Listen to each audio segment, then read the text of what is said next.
जम्मू कश्मीर के कई इलाकों में बर्फबारी का दौर जारी है, जिससे लोगों की मुश्किलें भी बढ़ गईं। घाटी में पहुंचे सैलानियों के लिए यह मौसम मन की मुराद पूरी होने जैसा है, लेकिन जो लोग वहां रहते हैं उनके लिए हालात बिल्कुल अलग हैं। और इसकी बड़ी वजह यह है कि रास्ते बंद होने की वजह से लोग अपने घरों से निकल नहीं पाते और इस मौसम में अक्सर बिजली भी चली जाती है, यानी बाहर निकलना भी मुश्किल और घर में रहना उससे भी ज्यादा मुश्किल। कश्मीर के शोपियां इलाके में पिछले 3 दिनों से बर्फ गिर गई। 3 दिन पहले तक जो सड़कें बिल्कुल साफ दिखाई पड़ती थीं, उनमें 4 फीट तक बर्फ जमा हो चुकी। हालांकि श्रीनगर का हाल भी कुछ अलग नहीं है। वहां भी लगातार हो रही बर्फबारी ने ज्यादातर लोगों को उनके घरों में कैद होने पर मजबूर कर दिया। काफी गाड़ियां बर्फ में भी फंसी हुई हैं अलग अलग एरियाज में। हालांकि अभी तकरीबन 8 इंच से 9 इंच बर्फ जो है श्रीनगर में जमा हुई है। जो लोग सिर्फ बर्फबारी देखने के मकसद से कश्मीर घूमने पहुंचे, उन्होंने इस मौसम का भरपूर आनंद लिया। कई सैलानियों ने डल झील के किनारे तस्वीरें खिंचाकर अपनी खुशी का इजहार किया। इतनी सुंदर वादियों के बीच में यहाँ पे और बहुत ही अलग ही एक्सपीरियंस है। हालांकि डल झील में जो लोग हाउस बोट के सहारे अपनी रोजी रोटी चलाते हैं, उनमें कई लोग पूरे दिन अपनी नावों से बर्फ हटाने के काम में जुटे रहे। मौसम विभाग ने अगले 24 घंटों के लिए जम्मू कश्मीर के कई इलाकों में भारी बर्फबारी की चेतावनी जारी की, यानी वहां के लोगों की मुश्किलें अभी खत्म होने वाली नहीं है। पहाड़ों पर कई दिनों से लगातार पड़ रही बर्फ किस कदर लोगों की जान के लिए मुसीबत बनती जा रही है, ये दिखा मनाली में, जहां भारी बर्फबारी के बीच सैकड़ों सैलानी बुरी तरह से फंस गए। सड़कों पर गाड़ियों की लंबी लंबी कतार लग गई। आसमान से इतनी ज्यादा बर्फ गिरी कि सड़क मानो गायब हो गई। ऐसे में गाड़ियों को 1 इंच हिला पाना भी भारी पड़ता दिखाई दिया। जहां बर्फ थोड़ी कम थी, उन सड़कों पर भी फिसलन ऐसी कि गाड़ियां रेंग रेंग कर चलती नजर आईं। बर्फबारी में फंसे लोग छोटे छोटे बच्चों को लेकर बिना गाड़ियों के ही सुरक्षित स्थानों पर जाने लगे और प्रशासन भी भारी बर्फबारी में फंसे लोगों को बचाने में जुटा रहा। कई लोग जो सुरक्षित जगहों पर पहुंचे, वो प्रशासन को मदद के लिए शुक्रिया कहते दिखाई दिए। हम लोग बर्फ में फंसे हुए हैं। मेरे साथ लेडीज सवारी है और मेरे साथ छोटे छोटे बच्चे हैं। ये मेरा छोटा बेटा है, ये मेरा छोटा बच्चा है, ये मेरी वाइफ है पीछे। प्लीज आप जल्दी से जल्दी हेल्प भेजिए। हम लोग पिछले 24 घंटे से ऊपर सोलंग वैली में फंसे हुए थे और हमारे साथ ये भाई हमें मिले, गौरव जी और विशाल जी। इन दोनों भाइयों ने हमारी हेल्प की है, हमको गाड़ी से यहाँ छोड़ा है और बहुत ज़्यादा ऊपर परेशानी है। छोटे छोटे बच्चे हैं, पैदल आने के लिए तैयार थे और अब जाकर के हम माल रोड पहुँचे हैं। उत्तराखंड के कई हिस्सों में भारी बर्फबारी जारी है। उत्तरकाशी से आई तस्वीरें तो हैरान करने वाली हैं। आसमान से गिर रही बर्फ ने पूरे उत्तरकाशी को मानो दूध की सफेद चादर से ढक दिया हो।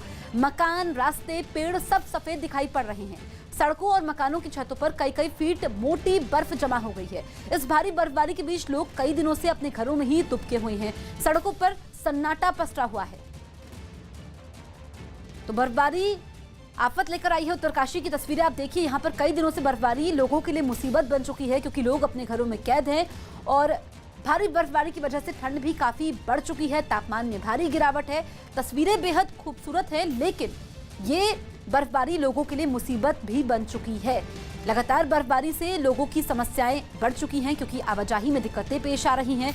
सड़कों पर फिसलन काफी ज्यादा बढ़ चुकी है और जहां तक नजर जा रही है, बर्फ ही बर्फ नजर आ रही है। इस बीच बड़ी खबर आपको बता दें, दिल्ली एनसीआर में जबरदस्त बारिश हो रही है। कई जगह ओले भी गिरे हैं। तो मौसम में ये बदलाव, दिल्ली एनसीआर में लगातार बारिश हो रही है और कई जगह पर ओले भी गिरे हैं। इससे तापमान में गिरावट दर्ज की गई है और ठंड ज्यादा बढ़ चुकी है। तो दिल्ली एनसीआर में इस वक्त बारिश हो रही है। कई इलाकों में रात भर भी बारिश होती रही है और सुबह से भी बारिश हो रही है। ये तस्वीरें आप देखिए दिल्ली एनसीआर की, ओले गिरने की तस्वीरें। अब से कुछ देर पहले ओले गिरे हैं और मौसम खुशनुमा जरूर हुआ है। नज़ारा भी बेहद खूबसूरत है। इन ओलों ने लोगों के चेहरे पर मुस्कान ला दी है। तापमान में गिरावट है ही, ठंड बढ़ेगी और मौसम विभाग का यह कहना है कि अगले कुछ दिनों तक ऐसा ही मौसम बना रहेगा, क्योंकि जो पहाड़ों में बर्फबारी हो रही है उसका असर अब नजर आ रहा है। दिल्ली एनसीआर में जबरदस्त बारिश हो रही है, रुक रुक कर बारिश हो रही है और ये ओले गिरने की तस्वीरें अब से कुछ देर पहले की तस्वीरें। तो लगातार कई इलाकों में बारिश हो रही है और ओले भी गिरे हैं। तस्वीरें लगातार हम आपको दिखा रहे हैं। दिल्ली एनसीआर के लोगों के लिए ये खुशखबरी भी है, क्योंकि ओले कम गिरते हैं दिल्ली एनसीआर में और बारिश तो खैर कई दिनों से हो रही है। और ऐसा ही मौसम बना रहेगा कुछ दिनों तक। हालांकि आज सुबह की अगर हम बात करें तो विजिबिलिटी बिल्कुल जीरो नहीं थी, दिक्कतें जरूर आई लेकिन धुंध नहीं थी। दूसरी तस्वीर आप गुरुग्राम की देखिए, पहली तस्वीर दिल्ली की है, दूसरी गुरुग्राम की। तो मौसम में ये बदलाव देखने को मिल रहा है और जो पहाड़ों में बर्फबारी हो रही है उसका असर अब मैदानी इलाकों में नजर आ रहा है। खासकर दिल्ली एनसीआर की तस्वीरें, दिल्ली और गुरुग्राम की तस्वीरें, ओले गिरने की ये तस्वीरें। तो एक तरफ जहां पहाड़ों में लोग बर्फबारी का मजा ले रहे हैं, दिल्ली एनसीआर में लोगों ने ओले गिरने का मजा लिया।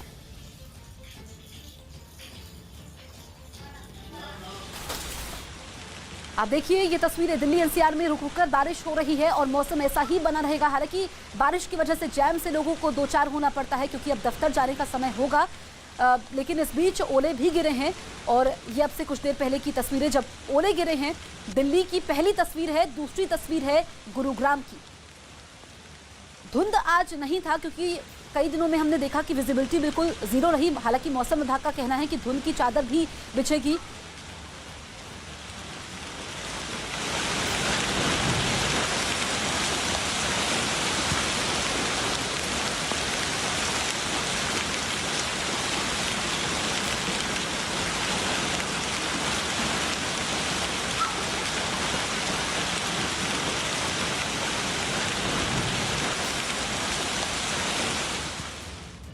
देश में वैक्सीन लगाई जानी शुरू होने से पहले अहम शहरों में इसे लगाने का ड्राई रन किया गया। लखनऊ समेत यूपी के कई बड़े शहरों में लोगों को वैक्सीन लगाने की पूरी प्रक्रिया अपनाई गई, जिसके लिए स्वास्थ्य कर्मियों को डमी वैक्सीन लगाई गई।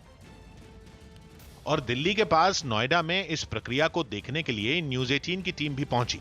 मैं मौजूद हूँ नोएडा के चाइल्ड पीजीआई अस्पताल में और यहाँ पर ओपीडी सेंटर में ड्राई रन वैक्सीनेशन यानी डमी वैक्सीनेशन टीकाकरण देने का काम यहाँ पर चल रहा है। अमित सिंह को ओपीडी सेंटर में पहुंचते ही सबसे पहले रजिस्ट्रेशन करवाना था, लेकिन रजिस्ट्रेशन काउंटर खाली न होने की वजह से पहले उन्हें इंतजार करना पड़ा।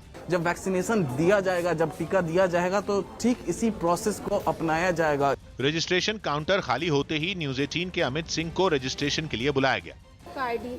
मेरा आईडी ये रहा आपके पास।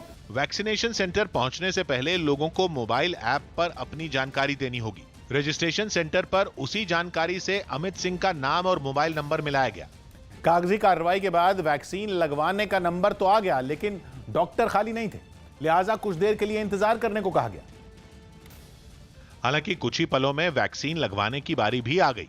डॉक्टर के कमरे में दोबारा अमित सिंह से पहचान पत्र मांगा गया और मोबाइल ऐप से रिकॉर्ड मिलाकर देखा गया। उसी वक्त फोन पर भी एक एसएमएस आ गया, जिससे ये पता चल गया कि जिस आदमी ने वैक्सीन के लिए रजिस्ट्रेशन करवाया था वो यही अमित सिंह है। टीका का जो प्रोसेस होता है वैक्सीनेशन का, वो प्रोसेस शुरू होगा। वैक्सीन लगने के बाद मरीज को जाने की इजाजत नहीं होगी, बल्कि ये देखा जाएगा कि कहीं उस पर कोई साइड इफेक्ट तो नहीं हुआ। चले यहाँ से इनके साथ ऑब्जर्वेशन सेंटर में। ऑब्जर्वेशन में लगातार अमित सिंह एक स्वास्थ्य कर्मी की निगरानी में रहे। करीब आधे घंटे बाद ब्लड प्रेशर, बुखार और ऑक्सीजन लेवल भी मापा गया। का ऑक्सीजन लेवल चेक किया जाता है। इसके अलावा जो दूसरे पैरामीटर्स होता है वो तमाम चेक करके उसके बाद मरीज को कंफर्टेबल जोन में लाया जाता है। वैक्सीन लगनी जब शुरू होगी तो पूरी तरह इसी प्रक्रिया को अमल में लाया जाएगा। इसीलिए कई शहरों में एक साथ वैक्सीनेशन का ड्राई रन किया गया, ताकि पूरी प्रक्रिया से जुड़ी खामियों को समझा जा सके और वैक्सीनेशन के वक्त होने वाली परेशानियों को पहले ही दूर किया जा सके। इसीलिए खुद मुख्यमंत्री योगी आदित्यनाथ लखनऊ में ऐसे ही एक ड्राई रन के इंतजामों को देखने के लिए पहुंचे। जरा आप देख सकते हैं कि राजधानी लखनऊ में चल रहे ड्राई रन का निरीक्षण करने खुद उत्तर प्रदेश के मुख्यमंत्री योगी आदित्यनाथ इस वक्त लोहिया इंस्टीट्यूट पहुंचे हैं। मुख्यमंत्री काफी देर तक लोहिया इंस्टीट्यूट में रहे, जहां अफसर उन्हें वैक्सीनेशन की पूरी प्रक्रिया समझाते रहे। वेटिंग रूम से लेकर ऑब्जर्वेशन रूम तक और वैक्सीनेशन पॉइंट से लेकर रजिस्ट्रेशन काउंटर तक हर जगह को उन्होंने ध्यान से देखा। दिल्ली के पास यूपी के गाजियाबाद में भी ड्राई रन कुछ इसी तरह हुआ, जहां इंतजामों को देखने के लिए जिले के डीएम मौजूद रहे। क्या क्या चीजें हम लर्न कर सकते हैं, क्या क्या कमियां हो सकती हैं जिन्हें हम सुधार सकते हैं, ये उसका एक फेज है। इससे पहले 2 जनवरी को भी यूपी के कई जिलों में इसी तरह वैक्सीन लगाने का ड्राई रन किया गया था। यूपी के प्रतापगढ़ से एक हैरान करने वाली तस्वीर सामने आई। वहां छेड़छाड़ के आरोप में एक लड़के की बड़ी बेरहमी से पिटाई कर दी गई। इस घटना का वीडियो सोशल मीडिया पर वायरल हो गया, जिसमें दिखा कि 2 लड़के छेड़छाड़ के आरोपी को बीच रास्ते में घेर कर उसकी डंडों से पिटाई करने लगे। लड़के पर जिस लड़की से छेड़छाड़ का आरोप लगा था वो भी वहाँ मौजूद थी, जो उसे पिटता देख डर गई और उसे बचाने की कोशिश करने लगी। दर्द से चीख रहा लड़का भी दोनों से माफी मांगता रहा, लेकिन उस पर डंडे बरसने बंद नहीं हुए।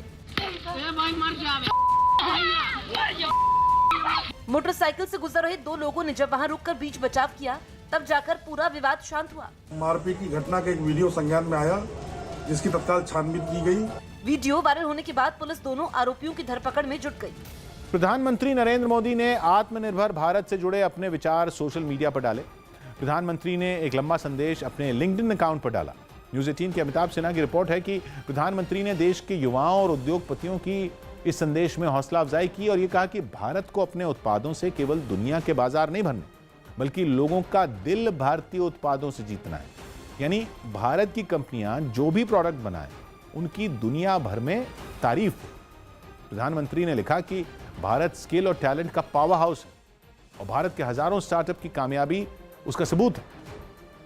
उन्होंने ये भी लिखा कि भारत के लिए पूरी दुनिया ही एक बाजार है, क्योंकि पूरी दुनिया को भारत की साख पर भरोसा है। प्रधानमंत्री ने पर्यावरण पर उत्पादन के असर का भी जिक्र किया और लोगों से 2 सिद्धांतों पर ध्यान देने की अपील की: जीरो इफेक्ट और जीरो डिफेक्ट।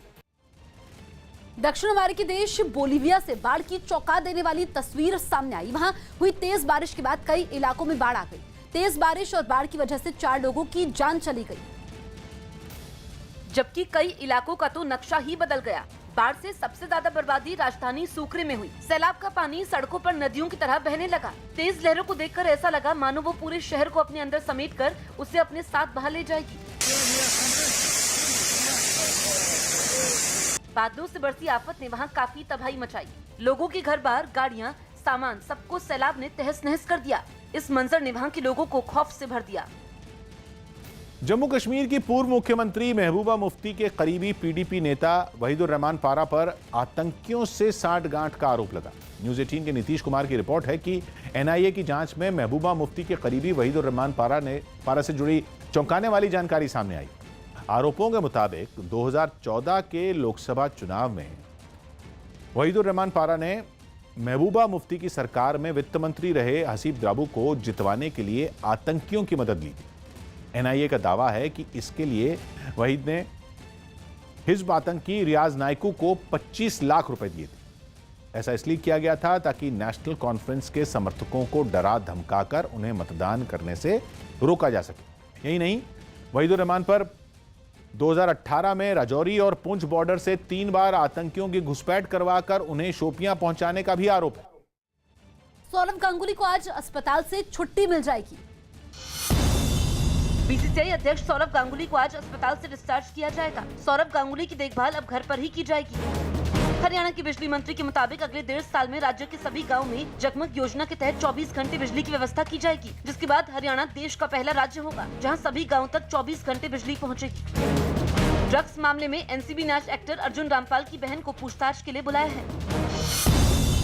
टीएमसी ने लोकसभा स्पीकर को खत लिखकर सांसद सुनील कुमार मंडल को दल बदल कानून के तहत लोकसभा से अयोग्य घोषित किए जाने की मांग की। सुनील मंडल टीएमसी छोड़कर बीजेपी में शामिल हुए हैं। कांग्रेस ने भक्त चरणदास को शक्ति सिंह गोहिल की जगह बिहार कांग्रेस का प्रभारी बनाया। दिल्ली के चांदनी चौक में हनुमान मंदिर तोड़े जाने पर सियासी हंगामा तेज हो गया। इस मुद्दे पर बीजेपी और आम आदमी पार्टी आमने सामने गए हैं। यही नहीं, इसके विरोध में विश्व हिंदू परिषद और बजरंग दल के कार्यकर्ताओं ने प्रदर्शन भी किया और चांदनी चौक के उस इलाके में इकट्ठा हो गए जहां पर कुछ दिन पहले तक हनुमान मंदिर था। विश्व हिंदू परिषद और बजरंग दल के कार्यकर्ताओं ने पोस्टर और तख्तियों के जरिए हनुमान मंदिर को फिर से वहीं पर बनाने की मांग की और खूब नारे लगाए, जिसके बाद वहां मौजूद पुलिस वालों ने उन्हें समझा बुझाकर वापस भेजा। लेकिन मामले की गंभीरता को देखते हुए पूरे इलाके में बैरिकेडिंग कर दी गई और बड़ी तादाद में पुलिस वाले तैनात कर दिए गए। बजरंग दल और वीएचपी का प्रदर्शन भी था और उसके बाद जो सिक्योरिटी है उसको चांदनी चौक में और बढ़ा दिया गया है। मंदिर तोड़ने के विरोध के बीच इस मुद्दे पर दिल्ली की सियासत भी गर्म हो गई और बीजेपी ने इसके लिए केजरीवाल सरकार को जिम्मेदार ठहरा दिया। आस्था को भुनाने के लिए जो हनुमान जी के मंदिर चले जाते हैं और चुनाव के बाद कोर्ट में खड़े होकर के और हनुमान जी का मंदिर तोड़वाते हैं, जिस पर आम आदमी पार्टी ने बिना देर किए पलटवार किया और मंदिर तोड़ने के मुद्दे पर बीजेपी शासित उत्तरी दिल्ली नगर निगम को घेरा। उत्तरी दिल्ली नगर निगम जो कि भाजपा के अधीन है। उन्होंने भगवान हनुमान का प्राचीन मंदिर तोड़ दिया। चांदनी चौक में पुनर्विकास परियोजना के तहत मंदिर को रातों रात तोड़ा गया था। इसके लिए हाईकोर्ट ने आदेश दिया था। जिस रफ्तार से रूस आधुनिक हथियारों का जखीरा जुटाने में लगा है, अगर उस पर लगाम नहीं लगी तो पूरी दुनिया जल्द ही एक बार फिर जंग देखेगी। और इस बार युद्ध ऐसा होगा कि शायद इसके बाद जंग देखने के लिए धरती बचे ही नहीं।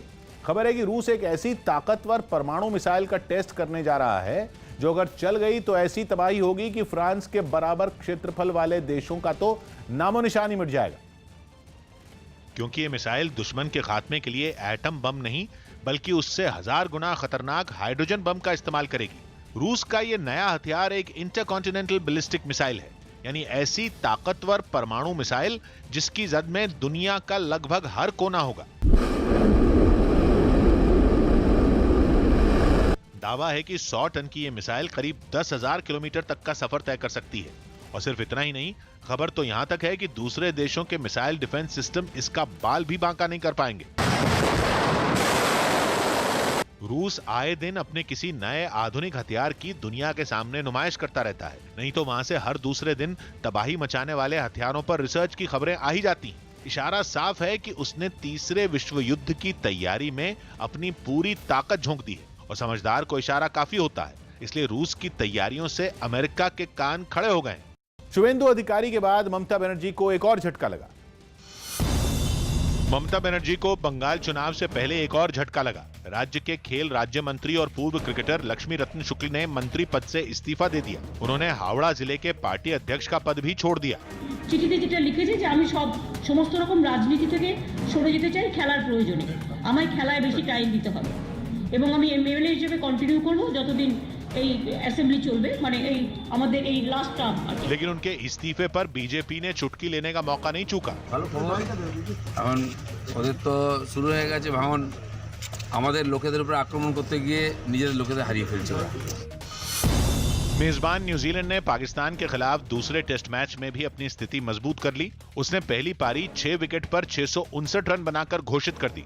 इसमें कप्तान केन विलियमसन की 238 रनों की पारी का अहम योगदान रहा। इस टेस्ट मैच के तीसरे दिन का खेल खत्म होने तक पाकिस्तान ने अपनी दूसरी पारी में 1 विकेट पर 8 रन बना लिए हैं, यानी अब भी वो पहली पारी के आधार पर न्यूजीलैंड से 354 रन पीछे है। ऐसे में मैच के चौथे दिन पाकिस्तान के सामने हार टालने की बड़ी चुनौती होगी। तमिलनाडु के कोयम्बतूर में एक हाथी की करंट लगने से मौत हो गई। आरोप है कि खेतों में फसल बचाने के लिए इन तारों को लगाया गया था। यूके के प्रधानमंत्री बोरिस जॉनसन ने इंग्लैंड में भी 15 फरवरी तक सख्त लॉकडाउन का ऐलान कर दिया। कोरोना का नया रूप तेजी से फैलने पर यह फैसला लिया गया। अब वहां सभी स्कूल और कॉलेज बंद रहेंगे। We must therefore go into a national lockdown which is tough enough to contain this variant. Himachal Pradesh सरकार ने 4 जिलों से रात का कर्फ्यू हटाने का फैसला लिया। इससे पहले कोरोना संकट बढ़ने की वजह से राज्य सरकार ने शिमला, कांगड़ा, मंडी और कुल्लू में रात का कर्फ्यू लगा दिया था। अमेरिका और चीन के बीच चल रहे तनाव के बीच एक बड़ी खबर सामने आई है। अमेरिकी राष्ट्रपति डोनाल्ड ट्रंप ने एक कार्यकारी आदेश पर हस्ताक्षर किए हैं जिसमें चीन के 8 सॉफ्टवेयर के साथ लेन देन पर रोक लगाई गई है। इसमें अलीबाबा एंड ग्रुप का अलीपे भी शामिल है। तो ट्रंप ने चीन को बड़ा झटका दिया है। ट्रंप ने एक अध्यादेश पर हस्ताक्षर किए हैं जिसके मुताबिक 8 सॉफ्टवेयर के लेन देन पर रोक लगी है। इसमें अलीबाबा एंड ग्रुप का अलीपे भी शामिल है। तो अमेरिका और चीन के बीच तनाव काफी समय से चल रहा है और ऐसे में राष्ट्रपति डोनाल्ड ट्रंप का यह फैसला चीन के लिए बड़ा झटका है। ऑस्ट्रेलिया के पर्थ से डरा देने वाली कुछ तस्वीरें सामने आई जहां रिहायशी इलाकों की तरफ बढ़ रही जंगल की आग ने दहशत मचा दी। वहां लगभग 1 हफ्ते पहले भड़की आग ने एक बड़े हिस्से को अपनी चपेट में ले लिया और उस पर काबू पाने की सभी कोशिशें नाकाम साबित हो गईं क्योंकि बेकाबू आग लगातार फैलती जा रही। उसने पहले ही जंगल के एक बड़ा इलाका चलाकर बर्बाद कर दिया और वो बाकी जंगल को भी राख का ढेर बनाने पर तुली दिखी। हरे भरे और ऊंचे पेड़ लपटों में घिरे नजर आए। हर तरफ से धुआं उठता दिखाई दिया। ऊपर से लगातार चल रही तेज हवाएं भी आग में घी डालने का काम करती दिखी। इतना ही नहीं, वो रिहायशी इलाकों तक भी पहुंच गई। We don't know even if our house is still there. We don't know if our neighbor's house is still there. हालांकि फायर ब्रिगेड भी आग से दो हाथ करते दिखाई दी। आसमान पर तैनात कई हेलीकॉप्टर पानी की बौछार कर जंगल की आग बुझाने की कोशिश करते नजर आए। यूपी के प्रयागराज में पूर्व सांसद अतीक अहमद के एक और करीबी के आलीशान मकान पर प्रशासन का बुलडोजर चल गया। आरोप है कि ये मकान बिना नक्शा पास करवाए अवैध तरीके से बनवाया गया था, जिसके खिलाफ प्रयागराज डेवलपमेंट अथॉरिटी ने कार्रवाई की और दलबल के साथ पहुंची प्रशासन की टीम ने अवैध मकान को तोड़ना शुरू किया।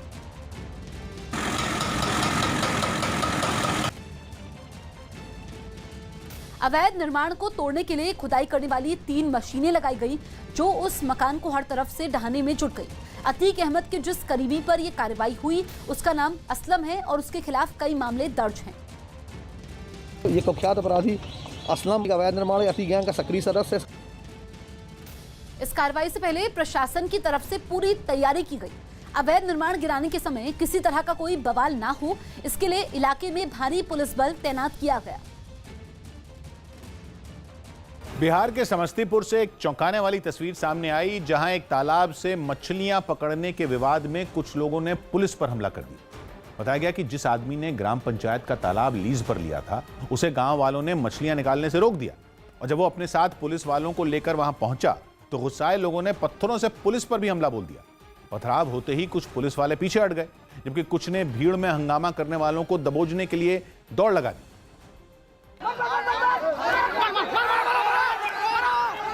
काफी देर तक हंगामा करने वालों की पुलिस से आंख मिचौली चलती रही।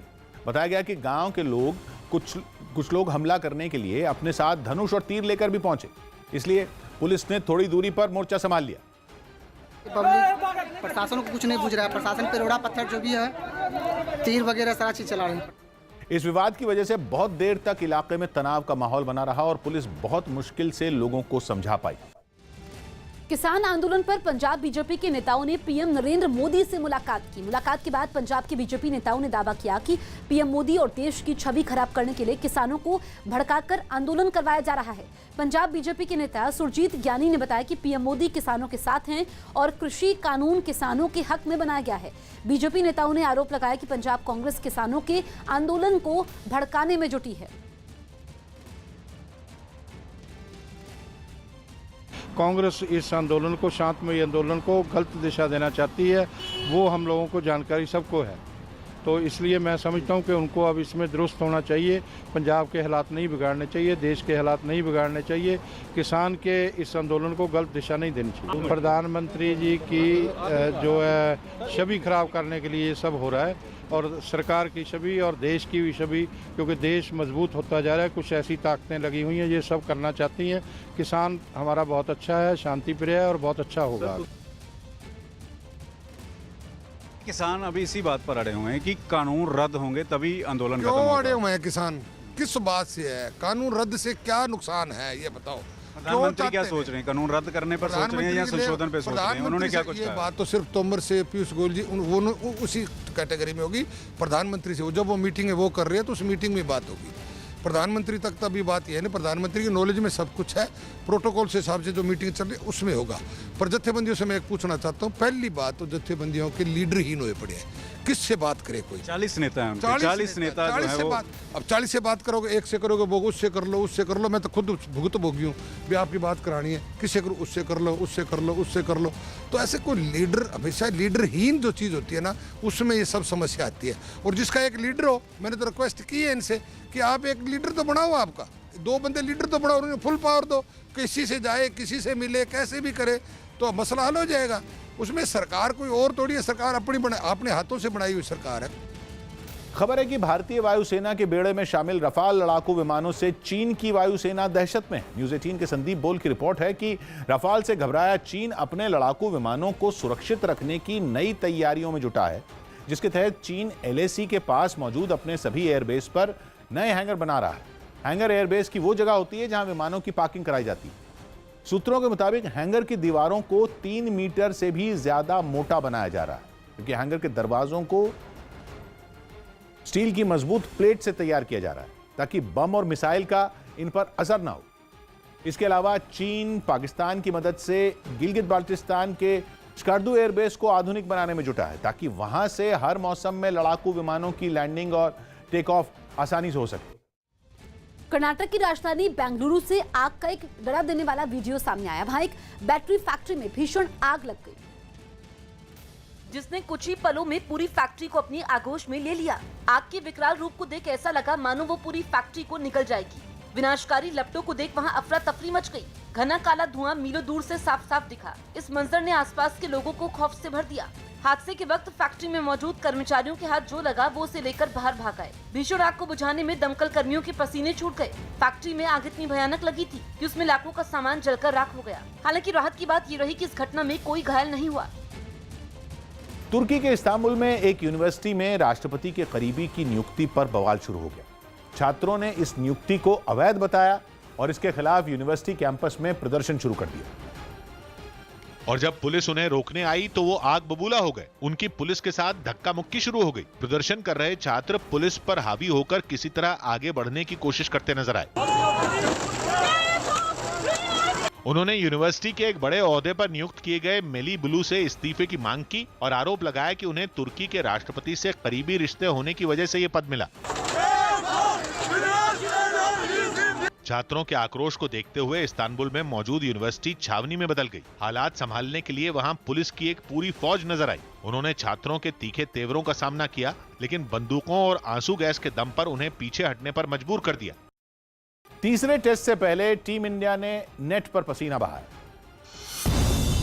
टीम इंडिया ने तीसरे टेस्ट के लिए सिडनी में अभ्यास शुरू कर दिया। भारत और ऑस्ट्रेलिया के बीच ये टेस्ट मैच गुरुवार से खेला जाएगा।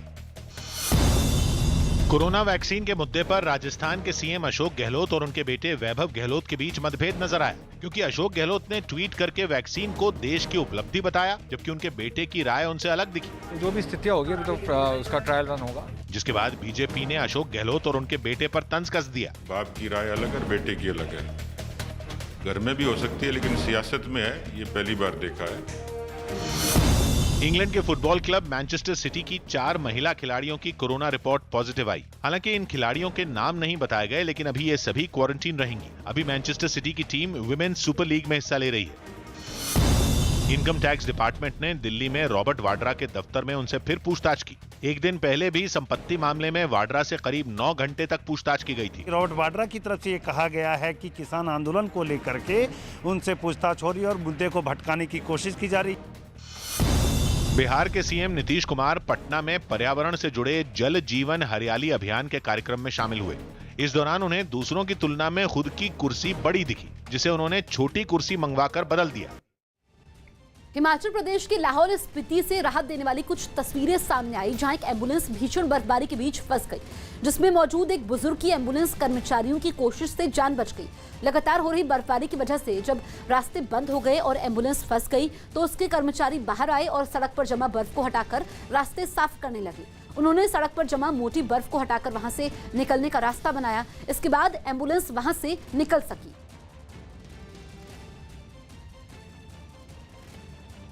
चेन्नई के कई इलाकों में हुई भारी बारिश ने लोगों की मुश्किलें बढ़ा दी। मौसम विभाग का अनुमान है कि शहर में 10 जनवरी तक रुक रुक कर बारिश होती रहेगी, जिसका मतलब साफ है कि लोगों को आने वाले कुछ और दिनों तक बारिश के पानी से जूझते हुए ही अपने अपने काम पर जाना होगा। क्योंकि बीते 4 दिन में वहां के जो हालात सामने आए, उन्होंने चेन्नई नगर निगम के दावों को आईना दिखाने का काम किया। वहां सड़कों पर पानी जमा होने से लोग परेशान होते दिखे। एक तस्वीर को देखकर तो ऐसा लगा मानो गाड़ियां सड़क से नहीं बल्कि किसी नहर या नदी से होकर गुजर रही हों। एक दूसरी तस्वीर में एक आदमी पानी से बंद हो चुकी मोटरसाइकिल को हाथों से खींचते हुए अपनी मंजिल की तरफ बढ़ता दिखा। आसमान से बरसता पानी और जमीन पर उसी पानी के भरने से लगने वाले जैम ने भी लोगों को परेशान करके रख दिया। वहां से एक ऐसी तस्वीर भी सामने आई जिसमें बारिश के पानी ने एक रेस्टोरेंट मालिक की सारी मेहनत पर पानी फेर दिया, क्योंकि उसके रेस्टोरेंट में पानी भर गया और उसके लिए खाना परोसने वाली मेजों पर कुर्सियों को रखना मजबूरी बन गया। आज सुबह 10:30 बजे कैबिनेट और आर्थिक मामलों की कैबिनेट कमेटी की एक अहम बैठक होने जा रही है। न्यूज 18 के विक्रांत यादव की रिपोर्ट है कि इस बैठक में जम्मू कश्मीर में उद्योग के विकास के लिए पैकेज पर मोहर लग सकती है। बैठक में केंद्र शासित प्रदेश में उद्योग के विकास के लिए 28,000 करोड़ का पैकेज मंजूर हो सकता है। कैबिनेट से मंजूरी के बाद इस रकम को अगले 5 वर्षों में जम्मू कश्मीर विकास योजनाओं के लिए खर्च किया जाएगा। तो आज कैबिनेट की अहम बैठक होने वाली है जिसमें जम्मू कश्मीर को सौगात मिल सकती है और इस बैठक में केंद्र शासित प्रदेश में उद्योग के विकास के लिए 28,000 करोड़ के पैकेज का ऐलान हो सकता है। इसको मंजूरी मिल सकती है जम्मू कश्मीर के लिए। कैबिनेट से मंजूरी के बाद इस रकम को अगले 5 वर्षों में जम्मू कश्मीर विकास योजनाओं के लिए खर्च किया जाएगा। कोरोना की वैक्सीन आने से मिली राहत के बीच अब बर्ड फ्लू का नया संकट गहराता जा रहा है, क्योंकि देश के कई राज्यों में यह वायरस फैल चुका है। न्यूज़ 18 के मनोज शर्मा की रिपोर्ट है कि मध्य प्रदेश के इंदौर और मंदसौर से भोपाल जांच के लिए भेजे गए कौवों के सैंपल में बर्ड फ्लू की पुष्टि हुई है। इसके अलावा उज्जैन, खंडवा, खरगोन, नीमच और सीहोर के सैंपल की अभी जांच होनी है। हालांकि राज्य में पोल्ट्री फार्म से आए किसी भी सैंपल में बर्ड फ्लू का पता नहीं चला है। मतलब ये कि मुर्गियों में वायरस नहीं मिला अभी तक। एमपी के अलावा राजस्थान, हिमाचल प्रदेश, केरल में बर्ड फ्लू दस्तक दे चुका है, जिसके बाद यूपी और हरियाणा समेत कई राज्यों में अलर्ट जारी कर दिया गया है। केरल ने तो बर्ड फ्लू के बढ़ते खतरे को देखते हुए इसे आपदा घोषित कर दिया है, स्टेट इमरजेंसी घोषित कर दिया। अभी जो हमें वायरस पाया गया है वो पाया गया है H5N8, जबकि पोल्ट्री में जो पाया जाता है, जनरली पोल्ट्री में जो पाया जाता है वो होता है H5N1। तो डिफरेंस है, इसलिए इसमें कोई खतरे की बात नहीं है। अफ्रीकी देश केन्या में 9 महीने बाद नियमों के तहत स्कूल खोल दिए गए। कोरोना के खतरे की वजह से वहां के स्कूलों को बंद कर दिया गया था, लेकिन जब हालात पहले से बेहतर हुए तो वहां की सरकार ने स्कूलों को खोलने का फैसला लिया, जिसके बाद छात्रों ने सावधानी बरतते हुए फिर स्कूल जाना शुरू कर दिया, जिसकी कुछ तस्वीरें राजधानी नैरोबी के एक स्कूल से भी सामने आई। एक तस्वीर में मास्क लगाए कुछ छात्र स्कूल पहुंचे तो अंदर जाने से पहले उनके हाथों को सैनिटाइज किया गया। इसके बाद एक एक कर उनके तापमान को मापा गया। इतना ही नहीं, क्लास में सोशल डिस्टेंसिंग के नियम के तहत ही छात्र पढ़ते दिखाई दिए। एक डेस्क पर एक छात्र बैठा दिखा ताकि कोरोना के फैलने के खतरे को रोका जा सके। अमेरिका से जारी तनाव के बीच परमाणु ताकत का खौफ दिखाने के बाद अब ईरान अपने दुश्मनों को ड्रोन से डराने की तैयारी में जुट गया। अपनी ताकत का प्रदर्शन करने के लिए ईरान 2 दिन का एक खास सैन्य अभ्यास कर रहा है, जिसमें टैंक या तोपों के बजाय ड्रोन शामिल किए गए। ईरान के सरकारी न्यूज चैनल की तरफ से जारी की गई तस्वीरों में सैकड़ों की तादाद में ड्रोन वहां के एक रनवे पर खड़े नजर आए। अभ्यास शुरू होने से पहले ईरान की सेना के कई टॉप कमांडर भी वहां पहुंचे। ईरान का दावा है कि उसके बनाए ये ड्रोन बेहद खतरनाक हैं, जिनमें हवा से हवा और हवा से जमीन पर मार करने वाली मिसाइलें और बम फिट किए गए हैं। यानी ये आसमान में मौजूद दुश्मन के विमानों को तो निशाना बना ही सकते हैं, जमीन पर मौजूद ठिकानों पर भी शोले बरसा सकते हैं। यही नहीं, इनकी मदद से ईरान बिना कोई खास जोखिम उठाए दुश्मनों के जंगी बेड़ों पर भी हमला कर सकता है। उसका ये शक्ति प्रदर्शन ऐसे वक्त में हुआ जब अमेरिका के साथ तनाव पहले से चरम पर है। खबर है कि संसद का बजट सत्र